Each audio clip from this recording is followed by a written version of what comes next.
নমস্কার পাবলিক। সকাল সকাল উঠিয়া পড়িয়াছি।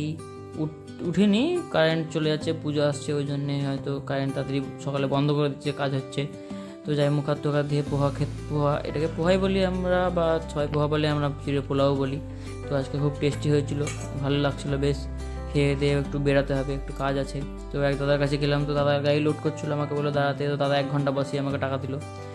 তো বাড়ি এসে তারপরে চললাম এক জায়গায়, দাদা গাড়ি কিনছে, তো দাদা ডাকলো, বললো আয়। তো চলে গেলাম দাদার কাছে, যেহেতু দাদা প্রথম গাড়ি কিনছে, ও নতুন। তো কাশফুল দেখে বুঝতে পারা যাচ্ছে যে মা চলে এসেছেন, আর বেশি দিন বাকি নেই, তো 5-6 দিন বাকি আছে। তো দাদাকে আমার তরফ থেকে অনেক অনেক অভিনন্দন, দাদা খুব সুন্দর মানিয়েছে। তো বাড়ি এসে তারপরে আমি চললাম মাঠে। আজকে কেউ নেই, আমি একাই পুরো সব কিছু যন্ত্রপাতি নিয়ে চলেছি। আজকে অনেক কাজ আছে, কাজের শেষ নাই, পুরো বাগান ফাঁকা, বাগানে কেউ নাই, আমি একাই পুরো। তো তারপরে চলে গেলাম, যা ছিল সব নোংরা ফোংরাগুলো পুড়িয়ে দিলাম, শুকনো শুকনো পুড়িয়ে দেওয়ার পরে দাদা চলে এসছে। দাদা মিনি ট্রাক্টর দিয়ে চাষবাস করে দিয়ে ভালো করে, একদম ভালো করে চাষ করে দিল। তো চাষ করার পর আমার হাল, আর চাষ করার পর জমির হাল খুব ভালো ছিল, আমার হালটা খারাপ হয়ে গেছিলো। তো তারপরে দেখি আচমকা বৃষ্টি পড়তে লাগে, মেঘনা চাইতে জল, কী আর করা যাবে, কিছু করার নেই।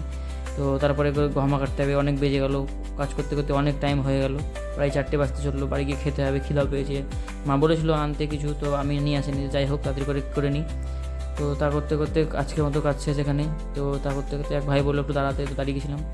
তো বাড়ি এসে স্নান করে খেয়ে ঘুমিয়েছিলাম। আজকে মুডটা একটু বিরক্তি লাগছিলো।